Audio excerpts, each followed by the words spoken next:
students, welcome to your biology class for the day. तो आज की क्लास में, पिछली क्लास में हमने क्या पढ़ा? We started about biotechnology principles and processes, है ना? चैप्टर था बायोटेक्नोलॉजी प्रिंसिपल्स एंड प्रोसेसेस की बायोटेक्नोलॉजी किस प्रिंसिपल पे काम करती है और कौन से प्रोसेस चलते हैं रिकॉम्बिनेंट डीएनए बनाने में. It was the chapter which dealt with the formation of recombinant DNA and transformant organisms, है ना? अब हम पढ़ेंगे कि हमने क्या क्या एप्लीकेशंस के लिए बायोटेक्नोलॉजी को यूज किया, हमारे क्या क्या फायदे हुए. वो तो था कि कैसे यूज किया, अब है कि यूज करके हमें फायदे क्या क्या हुए, एप्लीकेशंस क्या क्या हैं. केमिकल इंडस्ट्री में फायदा हुआ, बहुत सारे केमिकल्स बनाए गए आरडीएनए की हेल्प से. मेडिसिन, एंटीबायोटिक्स, बड़े सारे मेडिसिन बनाए गए डीएनए की, बैक्टीरिया की, फंगस की हेल्प से. एग्रीकल्चर में यूज किया गया, कैसे? एग्रीकल्चर में हमने पेस्ट रेजिस्टेंट क्रॉप्स बनाए, डीएनए ट्रांसफॉर्म, डीएनए जो है उसको थोड़ा सा ऑल्टर किया और ऑल्टर करके जो नए प्लांट्स बने, उन प्लांट्स में बीमारियों से बचने की क्षमता थी. पावर इंडस्ट्री में यूज किया हमने एनिमल्स, ऑर्गेनिजम्स को एनवायरनमेंट की प्रोटेक्शन के लिए यूज किया गया. फूड इंडस्ट्री में यूज किया गया, तो chemical industry, food industry, medical industry, agriculture, environment को प्रोटेक्ट करने के लिए बहुत सारी चीजें.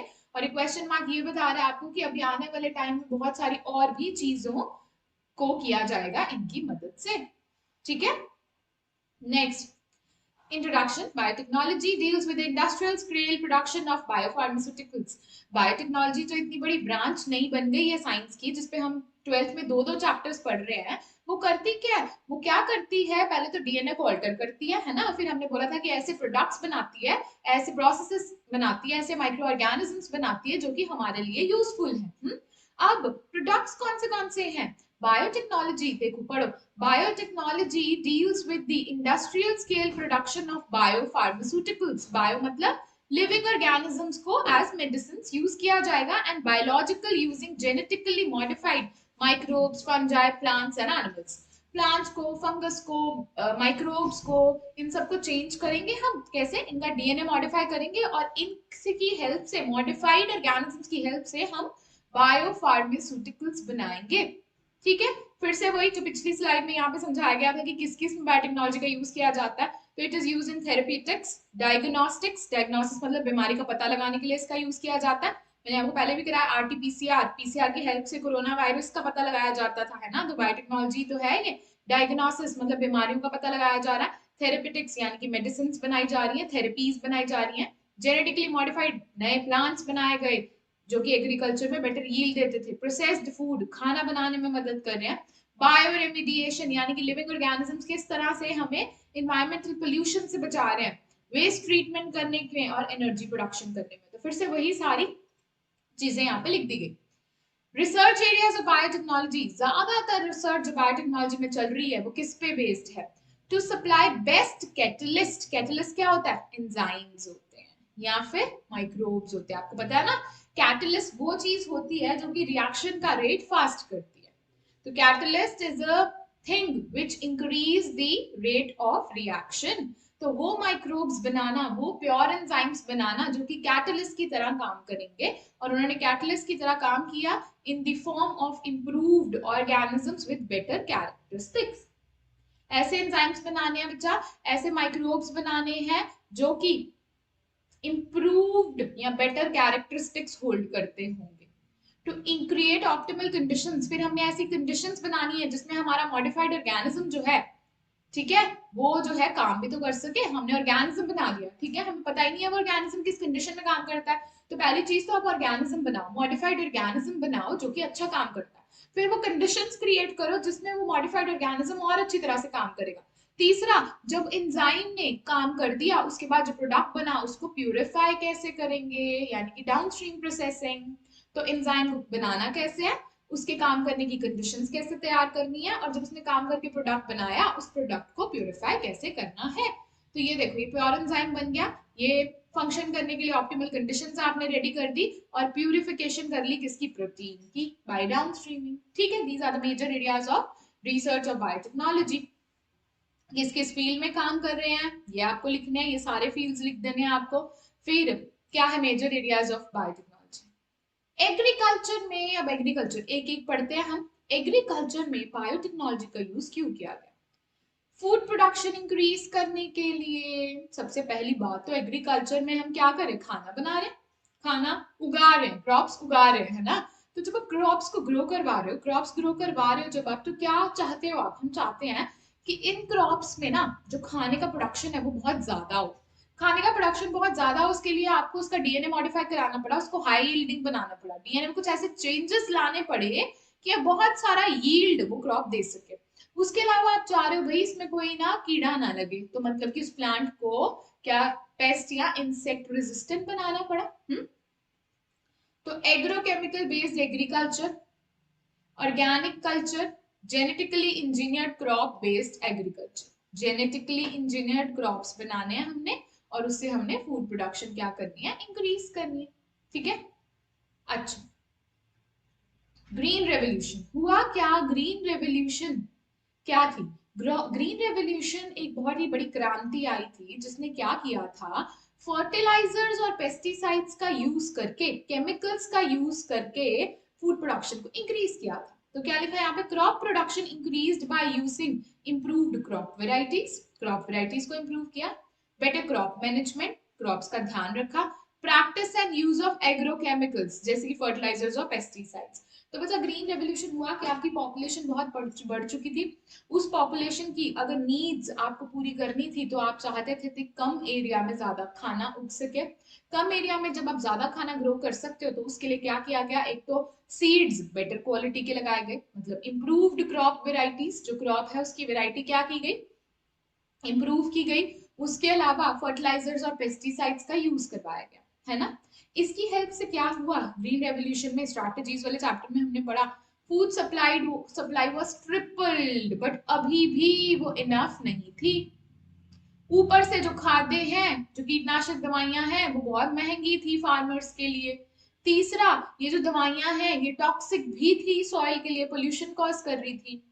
भाई पहली बात समझो, ग्रीन रेवोल्यूशन ने क्या किया, आपने दवाइयां वगैरह लगा के, पेस्टिसाइड्स, फर्टिलाइजर्स ये सब यूज करके क्रॉप की जो वेराइटी है उसको इंप्रूव करके जो फूड का प्रोडक्शन है वो ट्रिपल कर लिया। अब ये ट्रिपल भी कम पड़ रहा था हमारे लिए।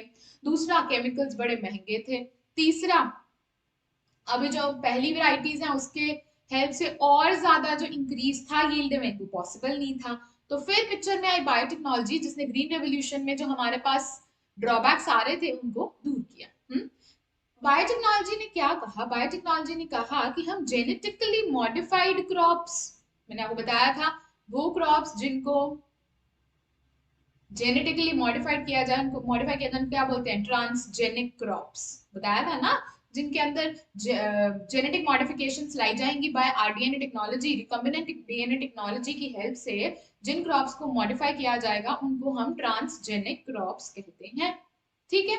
तो introduction of genetically modified crops, genes modify कर दिए गए उन क्रॉप्स के, ट्रांसजेनिक क्रॉप्स के, was an alternative to obtain maximum yield, ये एक तरीका था जिससे कि maximum yield mill pi by understanding genetics of the crop.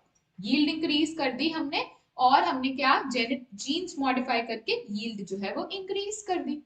समझो, प्लांट्स के जीन्स को ही मॉडिफाई कर दिया, जेनेटिक मॉडिफिकेशन कर दी, ट्रांसजेनिक क्रॉप्स बना दिए। अब वो जो ट्रांसजेनिक क्रॉप्स हैं उनकी यील्ड क्या है, ज्यादा है।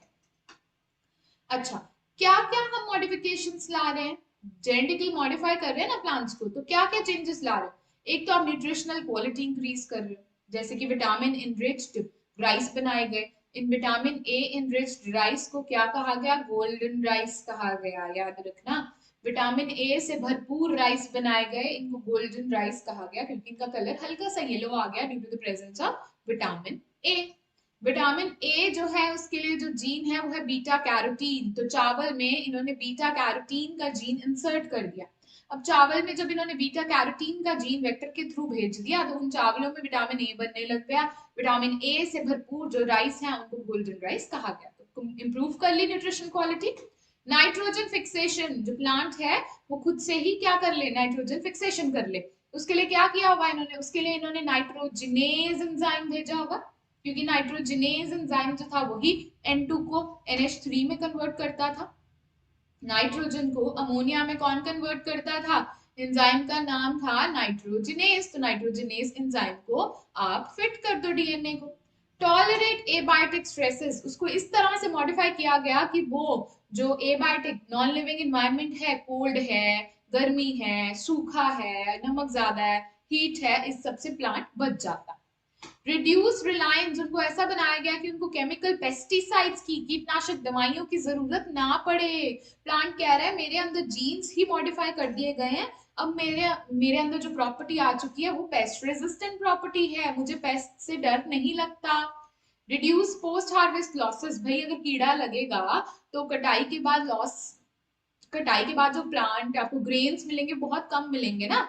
उसके बाद increase efficiency of mineral usage by plants, जितने मिनरल्स हैं सॉइल में प्लांट्स उनको अच्छे से एब्जॉर्ब करके अपना काम कर पाए। Prevent exhaustion of fertility of soil, production of disease resistant crops, ये आपको बताया था ना, पेस्ट रेजिस्टेंट भी बनाने और डिजीज रेजिस्टेंट भी बनाने। Micro propagation of biomass energy production, energy production के लिए भी प्लांट्स का यूज किया गया। तो यहाँ पे इन्होंने टॉप 10 जेनेटिकली मॉडिफाइड फूड्स के बारे में आपको बताया। किनोला, फर्स्ट वन इज किनोला। क्या किया गया इन्होंने, मस्टर्ड में से मस्टर्ड को मॉडिफाई किया और क्या बनाया, किनोला बनाया। मस्टर्ड में से उन्होंने एक जीन डिलीट किया था। मस्टर्ड आपने बहुत सुना होगा, आजकल डाइटिशियंस और लोग किनोला ऑयल बहुत यूज कर रहे हैं, इनफैक्ट अब तो किनोला ऑयल का भी ट्रेंड चला गया। तो किनोला ऑयल में से क्या किया जाता है, मस्टर्ड में से वो जो कड़वा जीन होता है, जब सरसों का तेल गरम करते हैं तब कड़वी सी स्मेल आती है जो आंखों में लगती है, उस जीन को भी डिलीट कर दिया गया और कोलेस्ट्रॉल वाले जीन को भी डिलीट कर दिया गया और बना मस्टर्ड का इंप्रूव्ड फॉर्म जिसका नाम है किनोला। राइस मैंने आपको बताया, विटामिन ए एनरिच्ड राइस बनाए गए जिनको क्या नाम रखा गया, गोल्डन राइस नाम रखा गया। टमेटोज बनाए गए जिनका नाम क्या रखा गया, फ्लेवर सेवर, इनका नाम है फ्लेवर सेवर, ठीक है। पेरिशिंग लेट है, मतलब ये जो फ्लेवर सेवर टमेटोज हैं ये लेट खराब होते हैं, जल्दी खराब नहीं होते, ठीक है। तो बड़ी सारी चीजें बनाई गई। कॉटन बनाया गया, बीटी कॉटन, ये किससे नहीं डरता, ये रेजिस्टेंट है किससे, कैटरपिलर से। वैसे कैटरपिलर कॉटन को खा जाते थे, तो ये कैटरपिलर से रेजिस्टेंट बनाया गया। तो यहाँ बहुत सारी चीजें जो मैंने आपको बताई है, मस्टर्ड बनाए गए, मस्टर्ड से कैनोला बना दिया गया, vitamin A enrich golden rice बना दिए गए, बीटी कॉटन बनाया गया जो कि कैटरपिलर से नहीं डरता, टमेटो फ्लेवर सेवर नाम का टमेटो बनाया गया, फ्लेवर भी इनका अच्छा था, जल्दी खराब भी नहीं होते थे। तो ये बड़े सारे क्रॉप्स मैंने आपको बताए हैं, बाकी हम डिटेल में पढ़ते हैं। पेस्ट रेजिस्टेंट प्लांट, बहुत ही फेवरेट जो काम बायोटेक्नोलॉजी में एक सक्सेसफुल काम हुआ था वो था एक पेस्ट से बचने वाला प्लांट बनाया गया। कौन से पेस्ट से बचता था, उस प्लांट का नाम क्या है, उस प्लांट का नाम है बीटी कॉटन। बीटी ब्रिंजल भी बनाया गया, उसका उतना सक्सेस नहीं हुआ, बीटी कॉटन जो है उसको बनाया गया। बीटी है क्या है, BT, BT stands for bacteria, नाम है बैसिलस थुरिंजियंसिस, बैसिलस थुरिंजियंसिस नाम का बैक्टीरिया है, ठीक है। इस बीटी जीन बैसिलस थुरिंजियंसिस के पास ये क्या है, दिस इज अ बैक्टीरिया, इसके पास एक जीन है, इसके डीएनए से बैसिलस थुरिंजियंसिस जो बैक्टीरिया है उसके डीएनए से एक जीन निकाल लिया गया, जीन का नाम था क्राइजीन, ठीक है।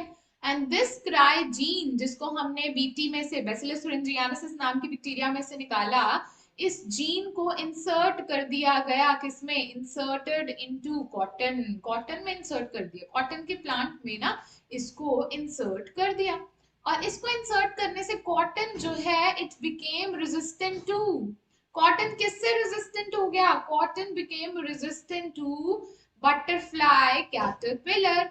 कॉटन कह रहा है मेरे अंदर बैक्टीरिया से निकाल के एक जीन डाला गया, बैक्टीरिया का नाम था बैसिलस थुरिंजियंसिस, उस बैक्टीरिया से क्राइजीन को निकाल के कॉटन के अंदर डाल दिया गया, और जब उसमें से क्राइजीन को निकाल के कॉटन में डाला, कॉटन अब कैटरपिलर से नहीं डरता, पहले कॉटन को ना कैटरपिलर्स खा जाते थे। समझ में आया आपको, BT cotton, BT rice, BT tomato, BT potato, BT brinjal, बहुत कुछ बनाया गया। अच्छा जी, अब ऐसा क्या था क्राइजीन में? बीटी टॉक्सिन, एक टॉक्सिन निकलता था which was produced by Bacillus thuringiensis due to presence of BT toxin gene. BT toxin gene का नाम क्या है? क्राइजीन. ठीक है. BT toxin gene clone from the bacteria. BT toxin gene यानी कि क्राइजीन को कहां से निकाला? बैक्टीरिया से निकाला और उनको प्लांट्स में एक्सप्रेस करवाया. प्लांट्स में एक्सप्रेस कराया जब, आगे देखो, बीटी टॉक्सिन जो है वो इंसेक्ट्स को किल कर देता था. किनको? Lepidopterans like tobacco woodworm, armyworm, Coleopterans like beetles and dipterans like flies and mosquitoes. जो बीटी टॉक्सिन था ना वो इंसेक्ट्स को किल कर देता था, Lepidopterans को, Coleopterans को, dipterans को. अच्छा, अगर वो मक्खी, मच्छर, आर्मीवर्म, बर्डवर्म, बीटल्स इन सबको मार रहा है तो हमें तो नहीं हार्म करेगा? नहीं. सबसे अच्छी बात बीटी टॉक्सिन की यही थी, जो कि बैसिलस thuringiensis से मिल रहा था, कि ये सिर्फ ना इंसेक्ट्स की को ही मारता था, ये और किसी को नहीं मारेगा. जैसे माइक्रो ऑर्गेनिजम्स है मिट्टी में, उनको नहीं मार रहा, प्लांट को हार्म नहीं कॉज कर रहा, हमें कोई प्रॉब्लम नहीं कॉज कर रहा, एनिमल्स जो प्लांट को खा रहे हैं उनको भी नहीं कुछ हार्म कॉज कर रहा. तो ये जो बीटी जीन था ये सिर्फ और सिर्फ किसको मारता था? ये सिर्फ और सिर्फ इंसेक्ट्स को मारता था. ठीक है, समझ में आया?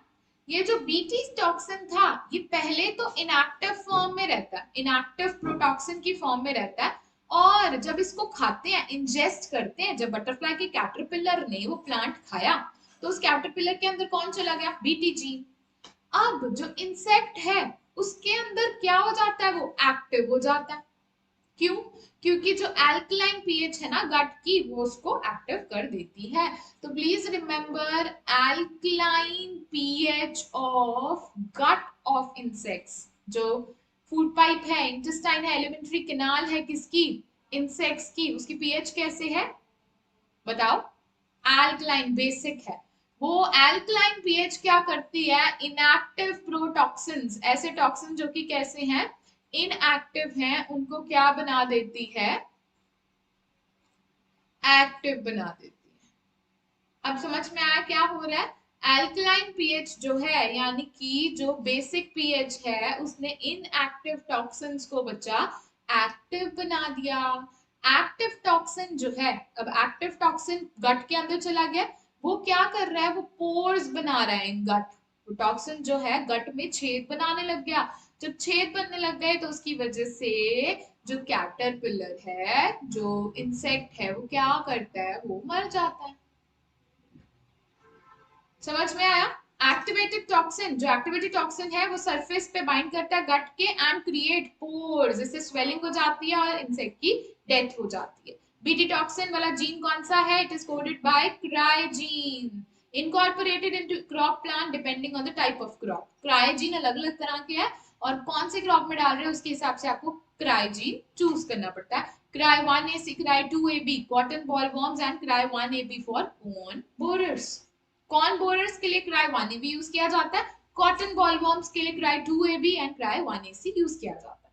तो समझ में आया किस तरह से हमने बीटी कॉटन बनाया? उसके अंदर हमने डाला इंसेक्ट, बैसिलस thuringiensis नाम के इंसेक्ट में से बीटी टॉक्सिन का जीन. बीटी टॉक्सिन का जीन कौन बना रहा है? क्राइजीन बना रहा है. उसको निकाला और आपने कॉटन में डाल दिया. क्राइजीन जो है वो इनएक्टिव फॉर्म में होता है, बट जैसे ही वो इंसेक्ट की गट में जाता है वो एक्टिव हो जाता है और वो टॉक्सिन बनाता है. इस टॉक्सिन की वजह से क्या होता है? जो इंसेक्ट की गट है उसमें पोर्स बनने लग जाते हैं, पोर्स की वजह से स्वेलिंग हो जाती है और इंसेक्ट मर जाता है. Is that clear? Very important part of the chapter, very important. ठीक है, समझ में आ गया आपको? चलो जी आगे. तो ये चीज समझाइए, बीटी जो है वो इनएक्टिव फॉर्म में है, इनएक्टिव फॉर्म में क्रॉप्स के ऊपर स्प्रे कर दी, वो इनएक्टिव ही रहेगी. सिर्फ कब एक्टिव होगी? जब उसको इंसेक्ट खाएगा, हम खाएंगे तो एक्टिव होगी नहीं. टॉक्सिन जो है वो एक्टिवेट हो जाते हैं, क्यों? क्योंकि अल्कलाइन पीएच है इंसेक्ट की गट की, फिर गट स्वेल हो जाती है और इंसेक्ट की डेथ हो जाती है.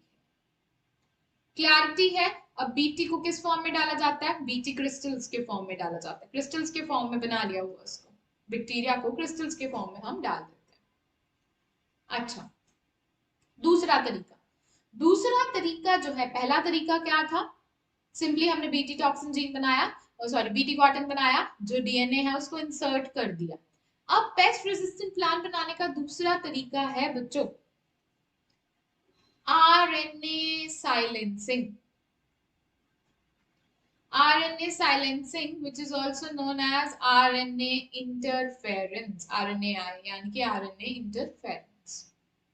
ठीक है, इसके केस में क्या करना है देखो मैं आपको बताती हूँ. पहले हम रीड कर लेते हैं फिर मैं आपको प्रोसेस अच्छे से एक्सप्लेन कर देती हूँ.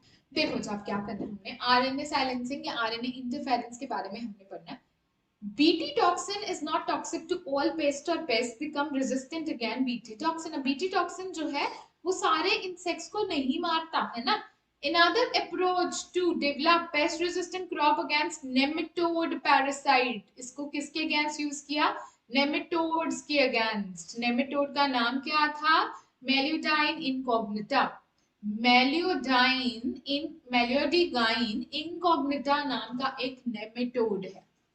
दूसरी बात, पहली बात, ये प्रोसेस का नाम है आरएनए साइलेंसिंग. पहली बात जो आपने इसमें यूज करनी है कि इस टेक्निक को सबसे पहले एक नेमेटोड के अगेंस्ट यूज किया गया था.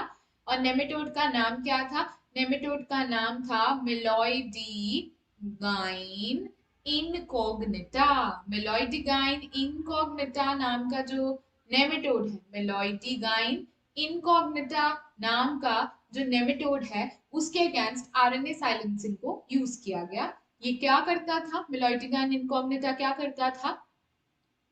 Cause disease in roots. ये क्या करता था बच्चों? ये रूट्स ऑफ प्लांट्स में डिजीज लगा देता था. ठीक है, कौन सा प्लांट? टबैको. ठीक है, हमें बड़ी टेंशन हो गई. ये मेलॉइडिगाइन इनकॉग्निटा नाम का नेमेटोड जो है वो तो टबैको की रूट्स को खराब कर रहा है, उनमें बीमारी लगा रहा है. हमने सोचा ये जो मेलॉइडिगाइन इनकॉग्निटा नाम का नेमेटोड है, इसको किस तरह से प्लांट को, टबैको के प्लांट को इससे किस तरह से रेजिस्टेंट बनाया जाए. तो वो बनाया गया with the help of a technique जिसका नाम था आरएनए साइलेंसिंग. ठीक है, प्रिंसिपल ऑफ आरएनए इंटरफेरेंस और RNA silencing is to develop pest resistance. Pest को हमने इस तरह से चेंज करना है कि वो इनसे ना डरे. साइलेंसिंग ट्रांसलेशन, हमने आरएनए की साइलेंसिंग करनी है, यानी कि आरएनए को ट्रांसलेट होके प्रोटीन नहीं बनाने देना, क्योंकि काम तो प्रोटीन ही खराब करता है. डीएनए से आरएनए बन गया, ठीक है, इंसेक्ट जब उसके अंदर गया उसका डीएनए किस में कन्वर्ट हो गया? आरएनए में, बाय ट्रांसक्रिप्शन. बट हम उस आरएनए को किस में कन्वर्ट नहीं होने दे रहे हैं? हम उस आरएनए को प्रोटीन में कन्वर्ट नहीं होने दे रहे हैं, यानी कि उस आरएनए की ट्रांसलेशन होने नहीं दे रहे हैं. इसलिए तो बोला आरएनए की साइलेंसिंग करवा ली. ठीक है, RNAi takes place in all eukaryotic organism as a method of cell defense. सारे हम सभी के अंदर ये आरएनए इंटरफेरेंस का मैकेनिज्म चल रहा है. अगर कोई भी गलत डीएनए हमारे अंदर आ जाता है तो हम उसको चुपके से करवाते हैं, किसी बैक्टीरिया का या किसी फंगस का आरएनए को साइलेंस करवा के. Silencing of specific mRNA due to complementary double-stranded RNA binds to mRNA and translation. होता क्या? डीएनए से क्या बना? mRNA बना. mRNA पे जाके उसका कॉम्प्लीमेंट्री चिपक जाएगा.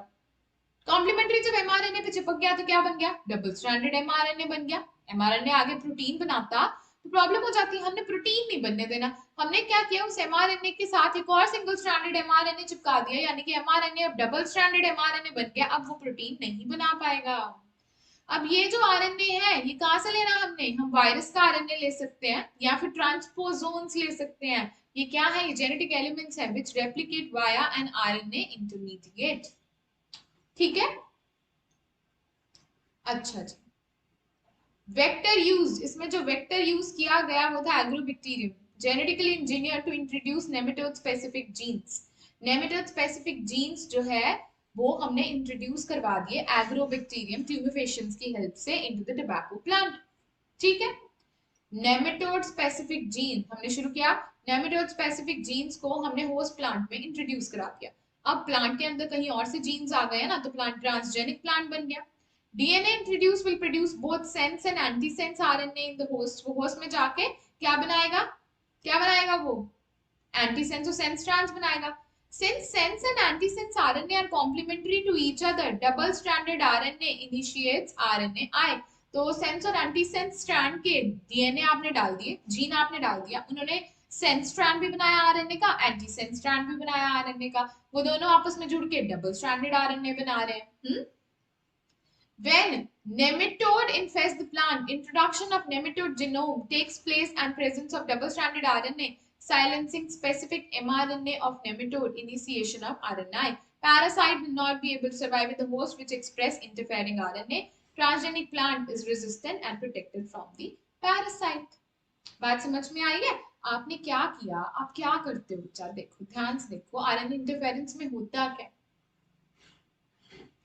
ये रहा एक डीएनए, ठीक है, ये रहा एक डीएनए।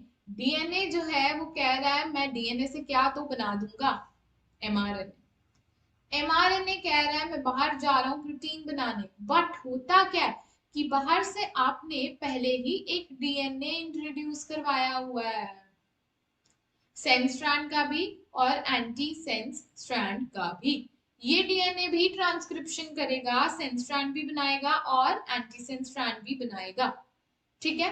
इसने सेंस आरएनए भी बनाया, डबल स्ट्रैंड सेंस स्ट्रैंड और एंटी सेंस स्ट्रैंड दोनों बनाए।